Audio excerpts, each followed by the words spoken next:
While Kanye West is a polarizing figure to some, he's an influential figure to many others. He not only shaped the sound of hip-hop in the mid-2000s, but also changed the fashion industry with his billion-dollar brand, Yeezy. Kanye began his career in hip-hop as a producer in the 90s. He notably contributed 4 soulful tracks to Jay-Z's The Blueprint in 2001, one of Jay's most critically acclaimed albums. The success of The Blueprint's soulful sound led to a resurgence in the use of samples in hip-hop, moving it away from the Timbaland sound popular at the time. Although the sound changed, the image of hip-hop remained the same. They continued to focus on the gangster persona embodied by mainstream rappers during the Bling era, which made it difficult for Kanye to get his own deal. It wasn't until 2003 when Kanye had a fatal car accident that changed everything. The accident left Ye with his mouth wired shut, leading to his first single, Through the Wire. The song showed the industry that a regular guy from the suburbs could exist in hip-hop alongside other rappers while addressing uncommon themes such as family, materialism, and religion. 1 year later, these themes, along with a few other topics, made the syllabus of Kanye's debut album, The College Dropout. This is my son's favorite character, Sonic. Oh, word? Yeah. Kanye is no stranger to video games. One of the first beats Ye ever made was actually for a video game that he wanted to make in middle school. Before doing music, Kanye had dreams of designing sneakers and video games. His ambition for designing is rooted in his art background, attending a handful of schools, including the Art Institute of Chicago and the Nanjing University in China. The first public announcement regarding the game was made by Kanye during an interview on a radio show, The Breakfast Club, in early 2015. He mentioned that the game had been worked on for about 6 months, implying production began in late 2014. It wasn't seen until 2016 when Kanye unveiled the game at the Yeezy Season 3 fashion show to a sold-out crowd. The game, Only One, is based on the song of the same name by Kanye featuring Paul McCartney. It's a song from the perspective of Kanye's mother, meant as a message to his daughter, North. Ye stated that the inspiration for the song actually came from his mother and grandmother when they spoke through him.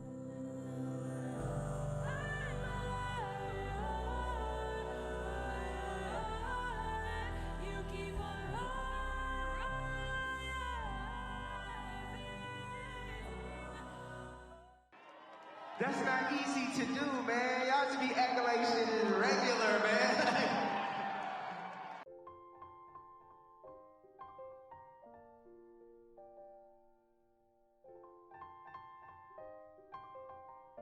Kanye sought the help of Encyclopedia Pictura, a film and animation studio based in Los Angeles, known for their handcrafted visual style. EP was founded in 2004 by directors Isaiah Saxton and Sean Helfrich, both with backgrounds in film and video production. The studio has done short films, commercials, and most notably, music videos for Grizzly Bear and Bjork. Only One was envisioned as an endless runner mobile game, similar to Temple Run and Super Mario Run. The idea is to guide Kanye's mother to the gates of heaven while avoiding obstacles. The game was meant as a dedication to her memory. Besides the trailer, no other footage was ever publicly shown, but a prototype was privately demoed at E3 in 2016. No major announcements from either party involved have been released, besides an email exchange between Business Insider, Saxon, and a representative for Kanye. Saxon stated that EP was still working on the game in 2017, with people coming on and off the project throughout the development process. The Kanye rep also confirmed that development of the game continues, however, the listing for Only One no longer exists on EP's page.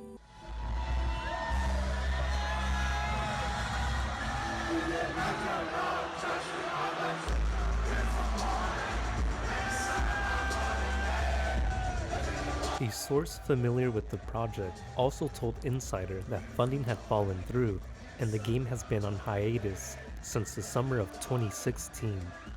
In the same year, Kim was robbed in Paris, leading to the cancellation of multiple St. Pablo tour dates, which were ultimately cancelled altogether, and Ye was hospitalized due to exhaustion. First rule in this world, baby, don't pay attention to anything you see in the news.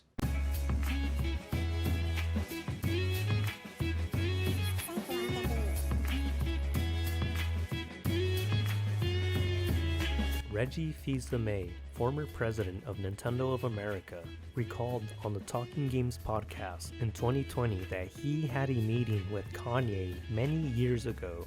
He explained that Kanye wanted reactions to a video game he was working on, but Reggie had to turn down the possibility of working with Ye.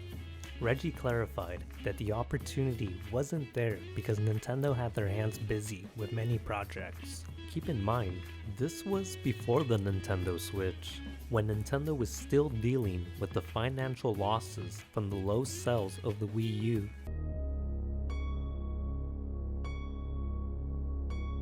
Although his body wasn't ready when he met Kanye, Reggie has now called for more diversity in the video game industry.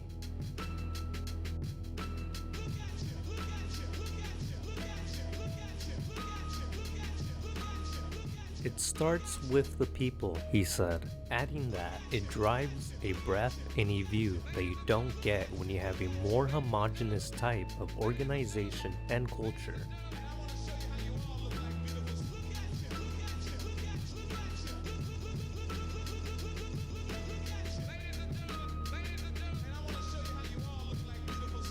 So what if Nintendo did work with Kanye?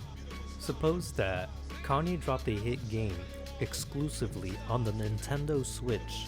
Not only does it sell well, but it also increases sales of the Nintendo Switch, leading to a new partnership between Nintendo and Ye to promote minority-created video games supported by the Big N.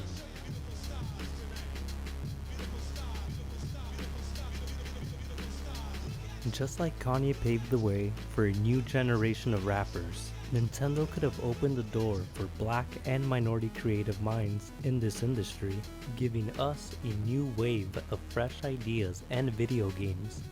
Just mark my words, as I'm Kanye West, you've seen my execution. Did I not become the biggest rock star on the planet? Did I not influence all musicians? Did I not make Louis Vuittons? Did people not line up at the Yeezy store? Did I not make the college dropout, late registration, graduation, 808s, Blueprint 1, Blueprint 3, Watch the Throne, Cruel Summer, and Yeezus if you like it or not?